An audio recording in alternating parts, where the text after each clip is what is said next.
So if you chop off a planarian flatworm's head, it will simply grow a new one. Right, which is already pretty crazy. Yeah, it's a wild biological fact in itself. But scientists have, they've known about that for a really long time. Oh, absolutely. Decades. But here is where literally everything you think you know about biology, about intelligence, and even about who is actually in charge of your own body just gets completely thrown out the window. It really does. Because recently, researchers figured out how to make a decapitated flatworm grow a second tail instead of a new head.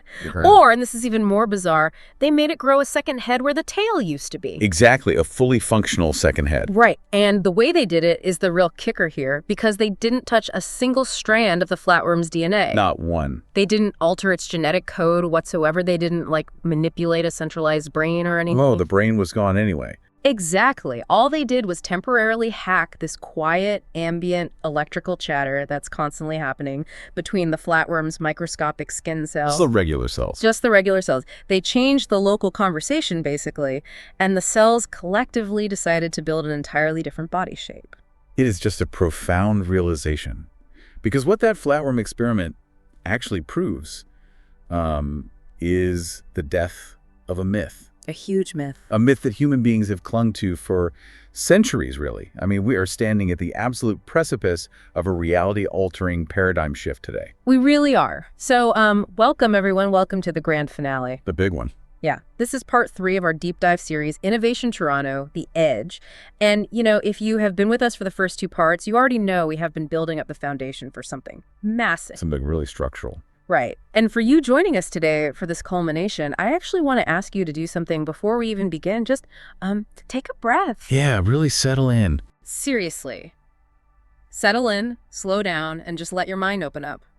Because we are going to take our time with this one. We have to. There's so much to unpack. Exactly. We are stepping into a space that is incredibly unhurried, deeply reflective, and honestly, more than a little awe-inspiring. It completely blew my mind when we first started synthesizing this. Same here.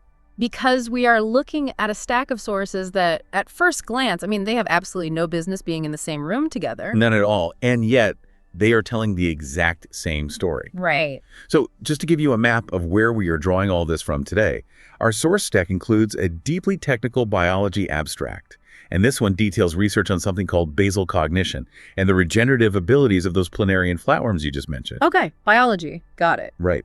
But then, completely on the exact opposite end of the scientific spectrum, we have a cutting-edge engineering paper on a new microchip technology. Right, the silicon side. Yeah, specifically, and this is a mouthful, communication-aware, in-memory, wireless neural networks. Which I know sounds like a completely dense wall of jargon right now. Oh, totally. But I promise you, by the end of this deep dive, that phrase is going to sound like poetry. It really will.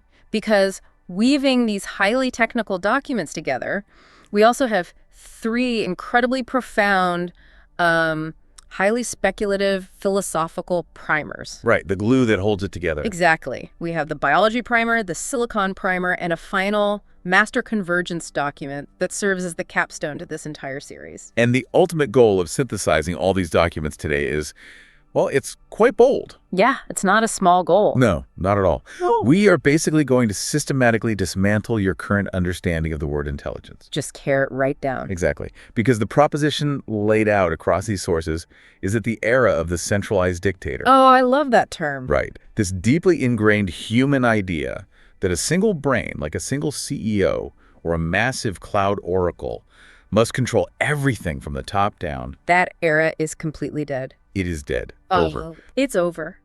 And what is rising up to take its place is something so much more elegant and, frankly, so much more beautiful. It's incredible. We are going to show you exactly how cutting-edge biological science and the absolute bleeding edge of silicon engineering are no longer running on parallel tracks. They've crashed into each other. Yes. They haven't just intersected, they have fundamentally collided. Human wetware and technological hardware are actively merging into a shared ambient ecology. They've basically become the exact same phenomenon. It's wild, but I guess to truly grasp the magnitude of this collision, we have to start by unpacking that myth you mentioned. The centralized dictator. Right, the myth of the centralized dictator. Yeah. And to do that properly, we really have to look inward first at the history of our own biology and how we have, well, historically just misunderstood ourselves. We've had it so wrong for so long. We really have. Because when we try to understand how the world works, right, like how power flows, how decisions are made, how life itself operates, we almost always imagine a throne room. Right. Someone has to be in charge. Exactly. We expect there to be a ruler, the CEO in the corner office, the general in the war room, the conductor waving the baton at the orchestra. It's a very human way of thinking. It is. It's clean, it's hierarchical, and honestly, it is deeply comforting to the human mind. We like to know exactly where the orders are coming from. It feels safe. Right. And for the last century or so, we have essentially just mapped that human corporate hierarchy directly onto human biology. We really have. And the philosophical primer on biology in our sources refers to this specifically as the top-down dictatorial lens. A dictatorial lens. Yeah. I mean, think about how you were likely taught biology in high school. Oh, I remember. The brain is the boss. Exactly. The brain is the undisputed monarch. It sits securely in the bony fortress of the skull, hoarding all the intelligence, and it just barks orders down the spinal cord. Right. And who is receiving those orders? The cells. Cells. The billions of little microscopic workers. Just punch in the clock. Precisely. And under this dictatorial lens, the assumption was always that these cells possessed absolutely no agency, right? No memory, and certainly no intelligence of their own. We were just viewed as biological bricks. Just dumb cogs in a machine. They blindly follow the electrical and chemical commands of the master controller. Like if you move your arm, it's only because the brain explicitly ordered the muscle cells to contract. Right. It is the ultimate puppet master analogy. Absolutely. You pictured the brain pulling the strings and the rest of the body is just, dancing to the tune. And guiding all of this, supposedly, the ultimate exclusive architectural blueprint for the entire operation was supposedly our DNA. Oh, right. I remember being taught that DNA was like the master schematic, like it held the exact floor plan for exactly where every single cell should go and what shape the body should take. And that is exactly where the foundation of this myth begins to crumble. Right. Let's break it down. Because the biological source document we are analyzing today shatters that puppet master illusion completely. Into pieces. And it does so using this incredible field called Basal Cognition. Basal cognition. Yeah, so basal cognition is the study of intelligence and problem-solving capacities in very simple, often brainless organisms. Or even individual cells. Right, exactly. Even individual cells within a larger body. So we are talking about intelligence existing far, far below the level of a centralized brain. Exactly. Down at the absolute foundation. And the star witness for this paradigm shift is the planarian flatworm. Okay, let's really dig into this flatworm, because this is the anomaly that breaks the whole model. It really is. If the traditional view is a puppet master pulling strings, how exactly does this tiny, simple worm prove that the biological puppets are actually pulling their own strings? Okay. Like, break down the mechanics of this for us, because I know you listening right now are probably wondering, if the brain isn't giving the orders and the DNA isn't the complete floor plan, how on earth does a decapitated worm know how to rebuild its own head? It basically comes down to electricity. Electricity, okay. But it is vital to understand that we are not talking about the fast, spiking electricity pulsing through your nervous system. Not the brain zaps. Right, not the neural stuff. We are talking about non-neural cells. Like what? Regular old skin cells, muscle cells, gut cells. Just the bricks. Just the bricks. The abstract details how planarians, and indeed all living biological systems, including your own body, possess a deeply complex, slow-moving bioelectric network. Slow-moving bioelectric network. Yeah. This is a highly distributed communication system made up of microscopic structures called gap junctions and ion channels. Gap junctions. Okay, let's make sure we have a really clear picture of this. A gap junction is essentially, it's like a little microscopic doorway or a tunnel between two neighboring cells, right? It is a perfect way to visualize it. Imagine two rooms next to each other. Okay, two rooms. A gap junction is a physical door connecting those rooms. Right. It allows molecules, ions, and electrical currents to pass directly from the inside of one cell to the inside of the next. Without going outside into the hallway, basically. Exactly, without ever having to go outside into the extracellular space. Okay. And what about the ion channels? Ion channels are like specialized security gates on the outside walls of the cell. They can open and close to let charged particles, like sodium or potassium, flow in and out. Right, which changes the cell's internal electrical voltage. Precisely. Okay, so every single regular cell has these doors and gates, and they are constantly passing charged particles back and forth. All the time. So they are essentially wired together into a giant body-wide electrical circuit. Precisely. And through these gap junctions and ion channels, the flatworm's non-neural cells are constantly talking to each other. Just chatting away. Yeah, they are humming with a very specific, readable electrical voltage. But what's fascinating here, what absolutely stunned the scientific community, is what these cells are actually talking about. Right. This is the crazy part. The bioelectric network isn't just a byproduct of being alive. It's not just background noise. That electrical hum actually stores the geometric information of the body's target morphology. Target morphology. Okay, let's unpack that term. Yeah, it's a bit technical. So morphology is the study of shape or form. So the target morphology is the actual physical 3D shape the body is supposed to take. Exactly. It is the architectural floor plan. Yes. And traditional biology assumes that the geometric floor plan is exclusively written in the genetic code, right, in the DNA. Right, that's what we were all taught. But DNA is actually just a recipe for making proteins. It's a parts list. It's a parts list. Yep. It tells the cell how to manufacture a microscopic brick. But a parts list doesn't tell you how to build a cathedral. Oh, that's a great way to put it. It doesn't tell you where the brick should go or when to stop building. Hold on, I want to make sure I'm completely wrapping my head around this. It's your time. You were saying the DNA provides the raw materials, the proteins, Yes. but the actual memory of what shape the flatworm is supposed to be, like the actual map of where the head goes and where the tail goes, that is stored in the electrical voltage passing between the plain old skin and muscle cells. That is exactly what the researchers set out to prove. Wow. And the experiment they performed to prove it, Mhm. which you touched on in the opening, is honestly nothing short of miraculous. It sounds like science fiction. It really does. So they surgically amputated the head and the tail of a flatworm, leaving just a middle fragment. Which, again, for a planarian, isn't fatal. No, not at all. They are famous for their regenerative abilities. Normally, that middle fragment would just, sprout a new head on the front end and a new tail on the back end, perfectly restoring its target morphology. Right. It would just rebuild the cathedral. But during this specific regeneration process, the researchers stepped in. Okay. Now, pay close attention to what they didn't do. Right. This is crucial. They did not alter a single line of the worm's DNA. Not a single gene. Nope. The genetic parts list remained completely untouched. They did not surgically implant anything either. So no microsurgery to add a head. Exactly. Instead, they artificially altered the bioelectric pattern pulsing through those gap junctions in that middle fragment. They hacked the electrical conversation. They did. By using specialized drugs that temporarily force certain ion channels to open or close, they literally changed the voltage gradients across that tissue. Wow. They effectively overrode the electrical memory of what the shape should be. So they told the cells, what, a different story? Basically, they told the cells at the back of the fragment electrically, Yeah. hey, you are actually at the front. And the result, the amputated middle fragment flatworm, reading this new electrical conversation, regenerated into a two-headed anatomy, Yes. a head on the front, and a perfectly functional, completely identical head on the back. A completely different physical geometry. It is just unbelievable. And here's the truly staggering part. There's more. Oh, yeah. If you take that newly grown two-headed flatworm, Okay. wait for it to stabilize, and then chop the middle fragment out of it again. Oh, wow. But this time you put it in plain water, without adding any drugs, without touching his bioelectricity at all. So you just let it heal naturally. Right. That new middle piece will naturally grow into a two-headed flatworm again. Wait, what? Yeah.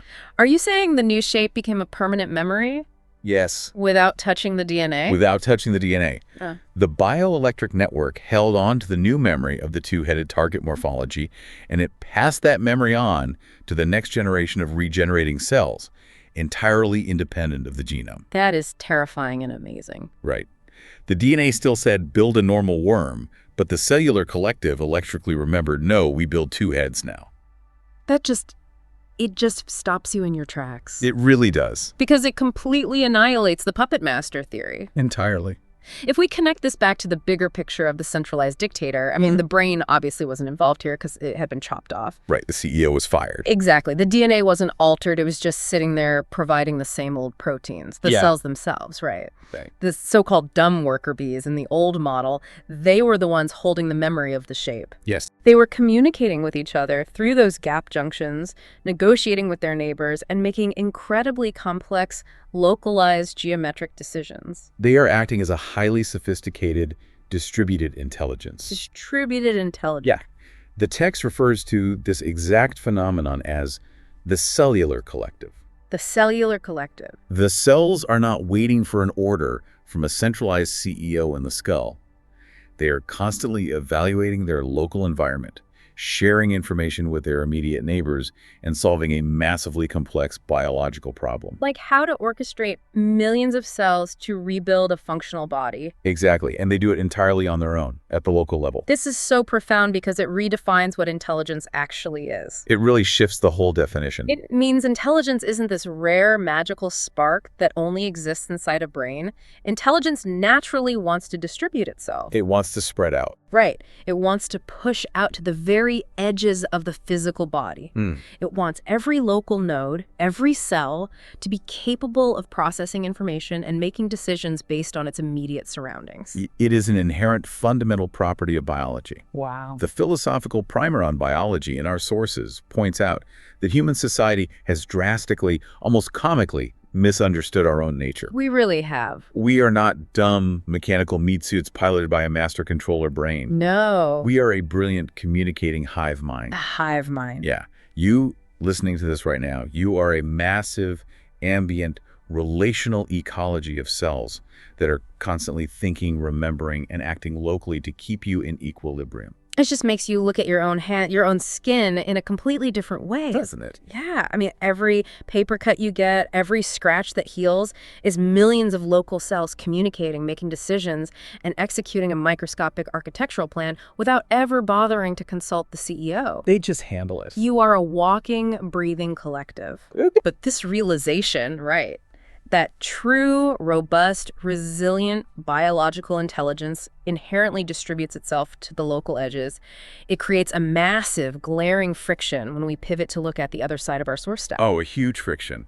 Because if biology, with literally billions of years of R&D behind it, naturally wants to be a distributed network, what happens when we look at how human beings have tried to build artificial intelligence? It's kind of embarrassing, honestly. It really is. It makes you wonder, did we make a massive, fundamental mistake? Did we spend the last 40 years of computing history trying to build the exact dictatorial system that nature itself rejected? We did. We absolutely did. We really did. And that brings us to the second massive paradigm shift detailed in our sources, the fall of the oracle. Okay, let's shift our focus over to the silicon side of this deep dive, because the contrast here is staggering. And like you said, honestly, a little embarrassing for human engineering. Yeah, we really missed the mark for a long time. While biology is this beautiful, resilient, distributed cellular collective, human society's current view of computing and artificial intelligence is driven entirely by a need for centralized control.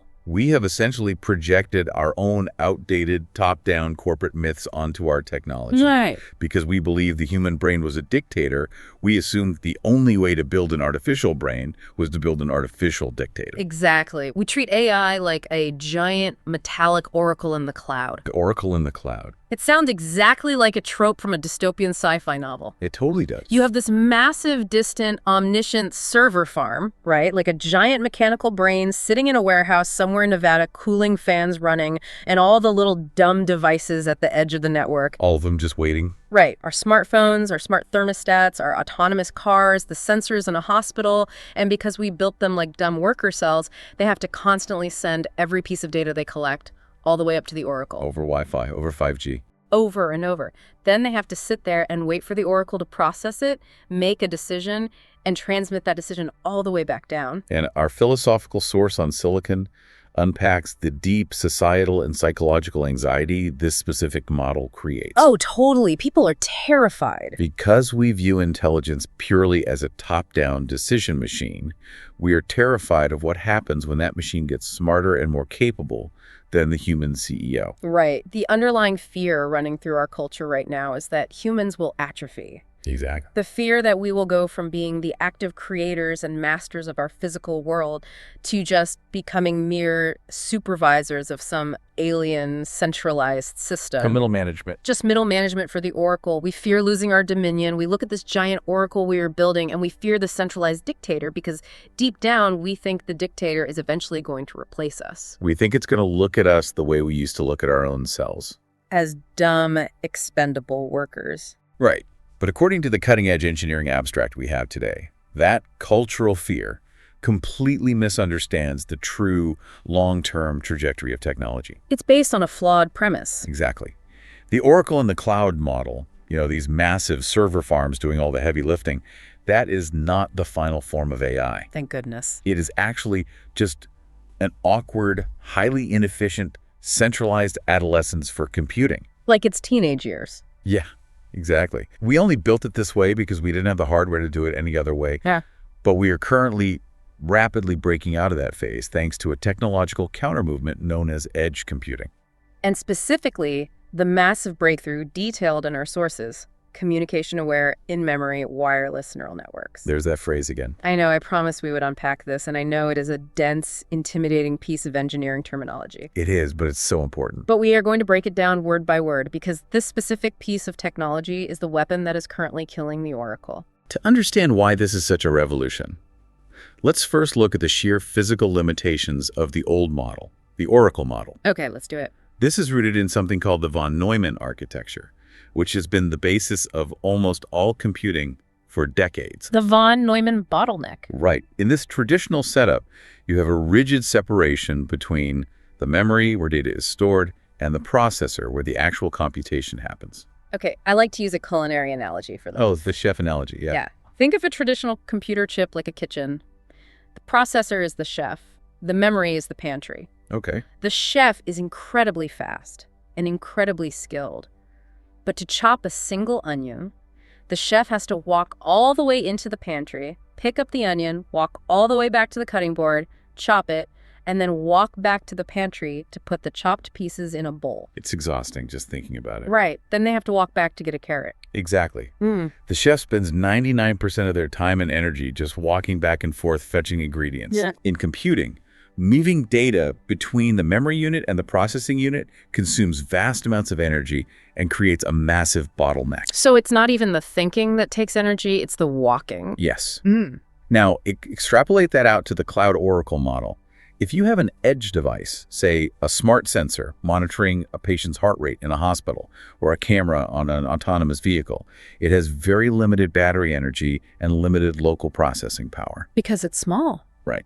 To perform a complex AI task, like recognizing an irregular heartbeat or identifying a pedestrian, it currently relies on collaborative computing. Yeah. It has to talk to the cloud server over wireless communication.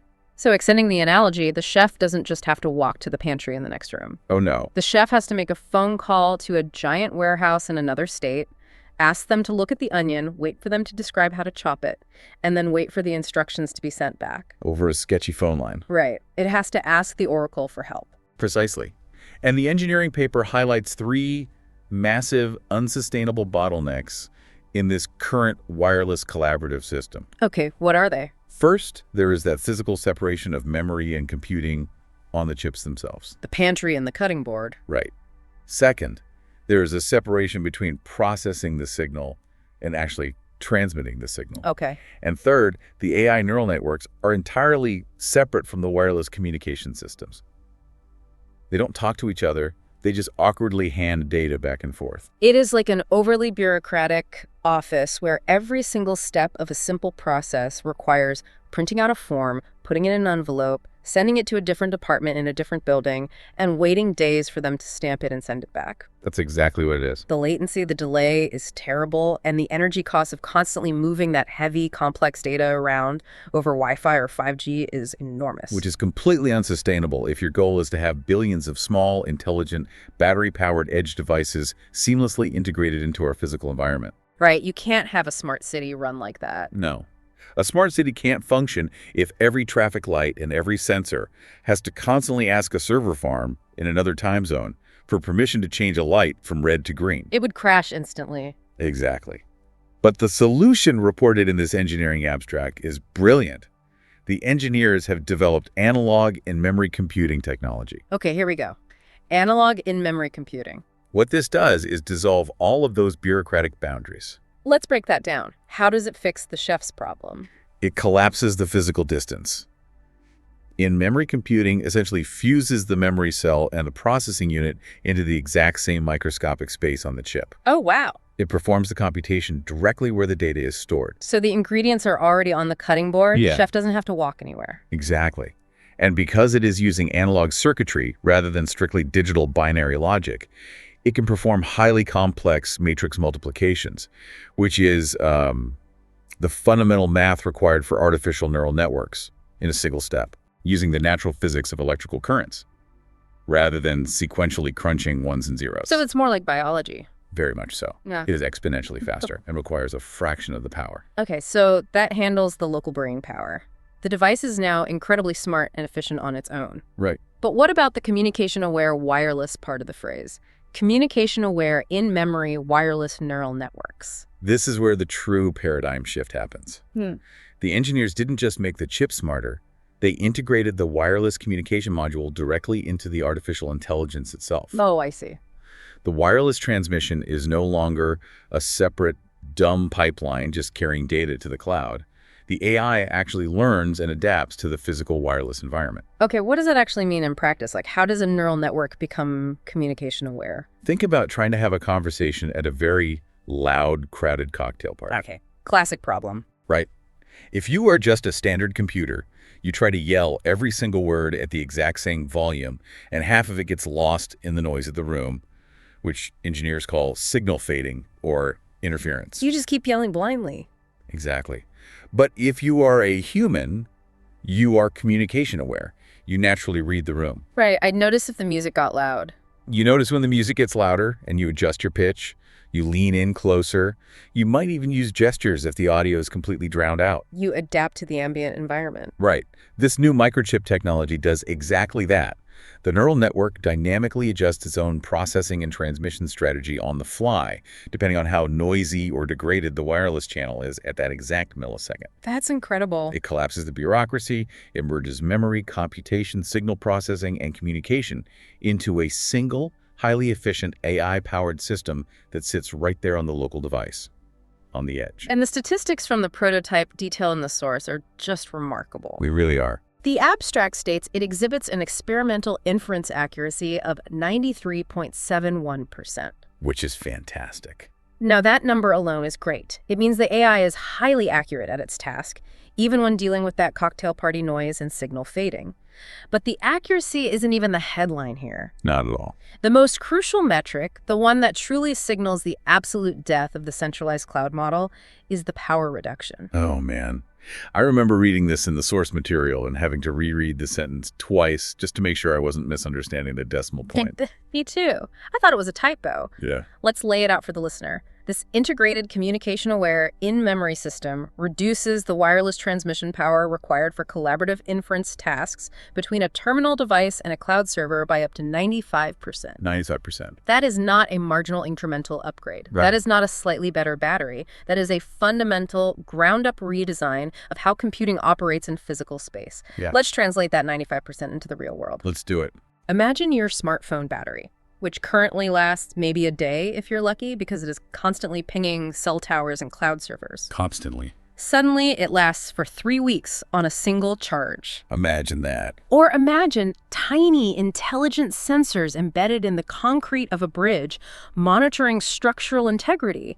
that never need a battery replacement because they can operate on the ambient energy harvested from just the vibrations of the cars driving over them. That's the dream of IoT right there. Exactly.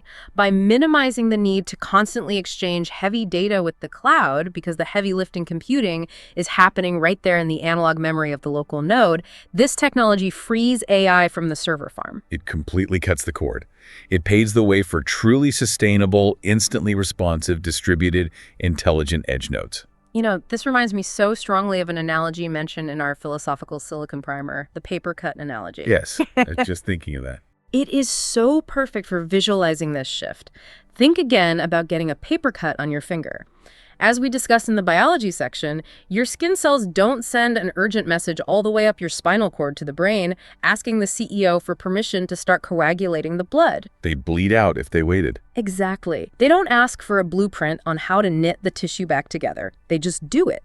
They process the complex geometric and chemical task locally, using their own local intelligence, without asking the cloud for permission. That is precisely what is happening here with this new wave of edge computing.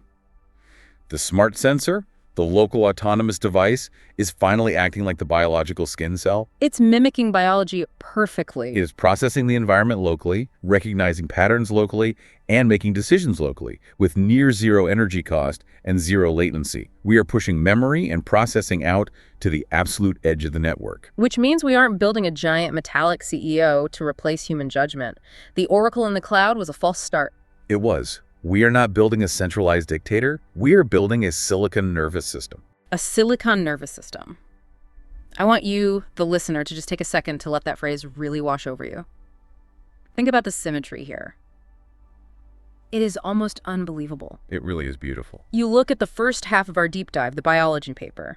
Microscopic, non-neural flatworm cells communicating locally, bypassing the brain entirely, using gap junctions to share electrical memories and make complex geometric decisions about their physical form. Right. And then you look at the second half, the silicon paper. Microscopic analog memory nodes communicating locally, bypassing the cloud server entirely, using integrated in-memory computing to process data and make complex decisions about their ambient environment. What is so utterly fascinating here, and what brings us to the true core of this entire series, is that the biology paper and the silicon paper are not just similar. No, they aren't. They are describing the exact same structural geometry. Which brings us to the grand synthesis. The big convergence. Exactly. This is the moment we draw heavily on that master convergence primer from our source stack. And I want us to take our time here to really speak to you, the listener, about what this means, because the philosophical weight of this realization is immense. It genuinely challenges how we define the world around us. It really does. It is the realization that biology and technology are no longer moving on parallel tracks, hoping to maybe sort of shake hands one day. Right. For decades, human society has viewed them as fundamentally ontologically different domains. Two different worlds entirely. Biology was wet, it was grown, organic, messy, chaotic, and inherently mysterious. Technology was dry, it was manufactured, rigid, strictly controlled, mathematical, and entirely predictable. We treated them like opposites. But the master convergence primer points out that this boundary, this rigid wall between the grown and the made, is actively, rapidly dissolving. They are converging on the exact same structural geometry of intelligence. Let's look at them side by side to really cement this. On one hand, you have Wetware, living biological cells functioning in a bioelectric collective. They have, through millions of years of evolution, completely abandoned the dictatorial, centralized CEO model. They figured out it doesn't work. Exactly. They prove that true, resilient intelligence is a distributed, collaborative network operating at the local level. And on the other hand, you have hardware. Silicon chips operating in an analog in-memory network. And they, through human engineering finally catching up to natural efficiency, are also actively abandoning the dictatorial, centralized oracle model. They are distributing themselves into the physical environment through highly efficient, low-power nodes. Both systems naturally want to distribute. Both systems have realized that centralization is a bottleneck, a huge vulnerability. A single point of failure. Exactly. And both systems are utilizing a concept that the primer calls local relational awareness to maintain their equilibrium. Local relational awareness. Let's dig into that. That phrase is the absolute key to understanding the future. It means that intelligence isn't a static, isolated software program running in a vacuum. It is not a textbook sitting on a shelf. Right. Intelligence is an active, ongoing dialogue with the immediate surroundings. It's a conversation. Yes. The flatworm's skin cells possess local, relational awareness. They are acutely aware of the electrical voltage of the cells immediately next to them, constantly negotiating the geometric shape of the organism in real time. And the edge computing nodes possess local relational awareness, too. Precisely.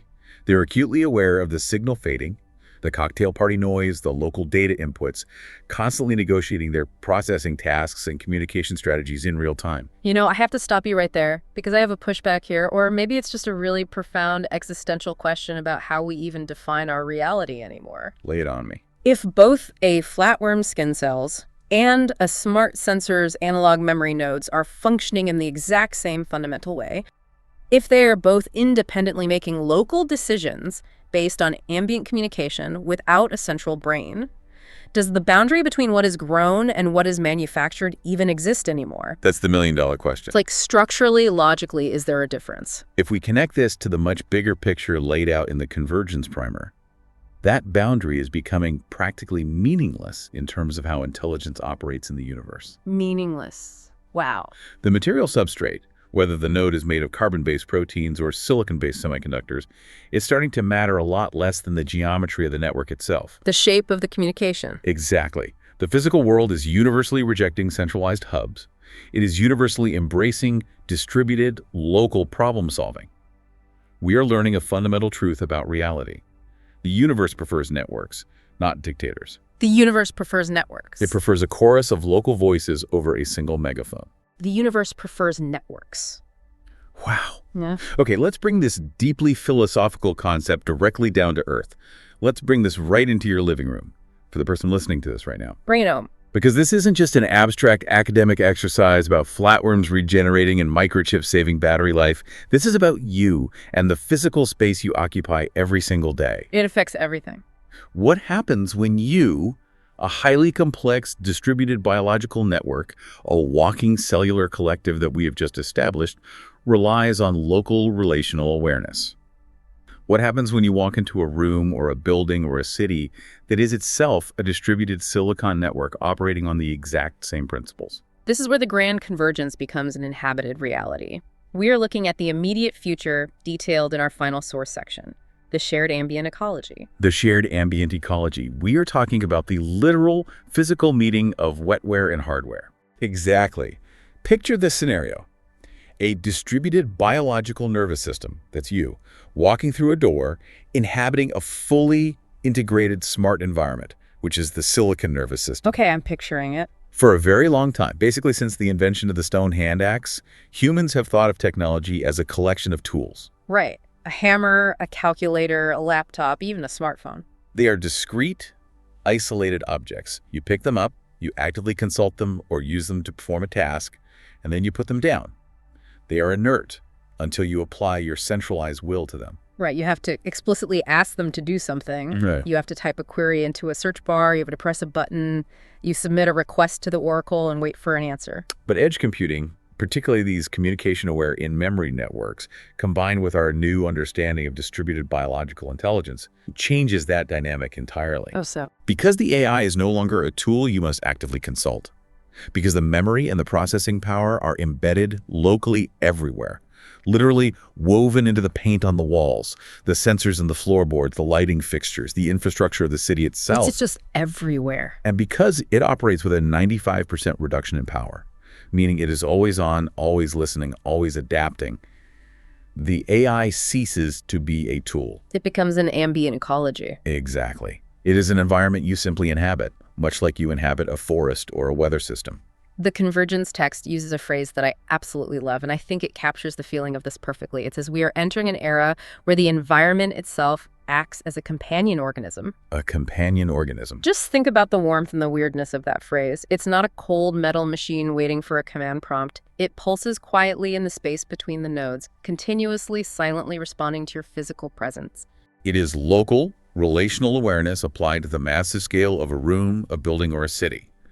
Just as your skin cells constantly adjust their bioelectricity to maintain the physical equilibrium of your body, the ambient silicon ecology constantly adjusts its processing and communication to maintain the equilibrium of the shared environment. It's homeostasis. Exactly. It senses your body heat, your movement, your habits, and it adapts the lighting, the temperature, the digital information flow entirely organically without you ever having to ask. I want to circle all the way back to the fear we talked about earlier. The dystopian fear. Yeah, that deep, pervasive societal anxiety we pulled from the silicon primer.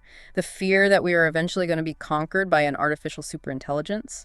That an oracle will replace human judgment. Or, on the flip side, the transhumanist sci-fi fear that we will be forced to physically merge with machines, implanting microchips into our brains and becoming cyborgs just to stay relevant in the new world. Both very common fears right now. Based on the synthesis of our sources today, both of those fears, the fear of conquest and the fear of cyborg assimilation, are totally, fundamentally unfounded. They are completely unfounded because they are entirely based on the old dictatorial paradigm. Yeah. They assume there has to be a single winner, a single centralized controller that takes over. Exactly. We aren't going to have to physically merge with the machine. I don't need an analog memory chip surgically implanted in my cerebral cortex to interact with this intelligence because the intelligence isn't centralized in my brain anyway, and it isn't centralized in a server farm in the sky. It is already distributed. It's everywhere. And the machine isn't conquering us from above. Instead, we are simply meeting it node to node in our shared physical environment. We are two complementary ecologies, one wet and biological, one dry and manufactured, sharing the exact same physical space, operating on the exact same geometry of local awareness. And this raises a deeply profound point, which is perhaps the most awe-inspiring takeaway of this entire series. It redefines the very concept of intelligence entirely. It really does. Intelligence is no longer a thing we possess. It is not an object. It is not a magical spark locked inside your skull. And it is certainly not a software program locked inside a silicon server. Intelligence is the space between us. Yes. It is purely relational. It exists in the communication. It exists in the voltage passing through the gap junctions of the flatworm. It exists in the communication-aware adaptation of the wireless neural networks. It exists in the ambient, quiet response of the room to the heat of your body. Wow. Intelligence is the ongoing, never-ending dialogue of the collective. It's the space between us. I really want you, the listener, to just sit with that for a moment.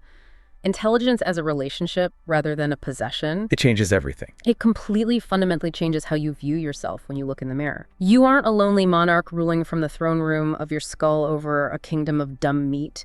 You are a bustling, brilliant, highly communicative metropolis of cells, all working together in perfect relational harmony. It's a beautiful way to see yourself. And the room you're sitting in right now, the devices scattered around you, the walls themselves, they aren't just dumb bricks in inert plastic waiting for a centralized order.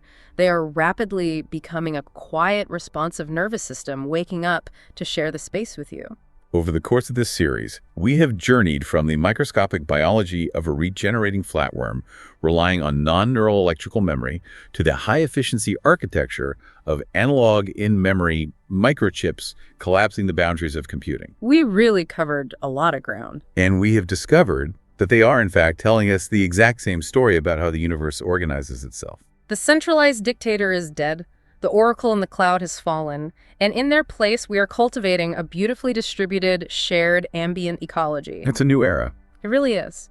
So, to quickly recap this incredible, mind-bending journey we've taken today, the grand finale of our series, we started by actively unlearning the myth of the top-down brain. We used the remarkable basal cognition of the planarian flatworm to prove that non-neural everyday cells communicate electrically and make massively complex geometric decisions entirely on their own, proving that biology is a true, distributed cellular collective. No CEO required. Exactly. Yeah.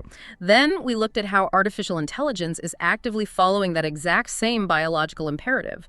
By utilizing communication-aware, in-memory wireless neural networks, human engineers are dropping computing energy costs by 95%, dissolving the von Neumann bottleneck and pushing memory and processing out to the absolute local edge. The silicon nervous system. Yes, we are actively killing the cloud oracle and building a localized silicon nervous system.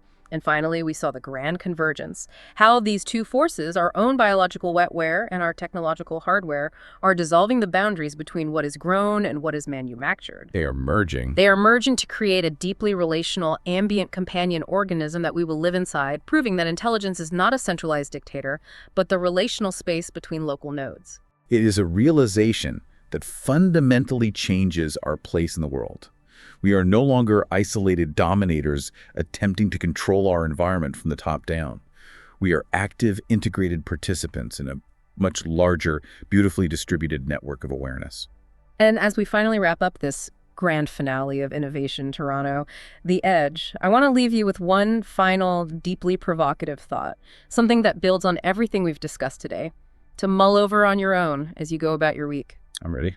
If intelligence is fundamentally just a distributed relational ecology, if it is just the local communication between nodes, and if the rigid line between grown wetware and manufactured hardware is completely dissolving into the exact same structural geometry, Right. at what point does a smart ambient environment cease to be a manufactured product that we just bought and legally or ethically become a living ecosystem? If the room you are standing in possesses local relational awareness, if it adapts to you and acts as a genuine companion organism, do we owe an ambient silicon ecology the same moral stewardship, the same careful protection that we owe a biological coral reef or an old growth forest? That is a massive question. At what point does turning off the power become an act of environmental destruction? Thank you so much for joining us on this incredible, expansive journey. Stay curious, take a long, thoughtful look around the room you are in right now, and we will catch you on the next deep dive.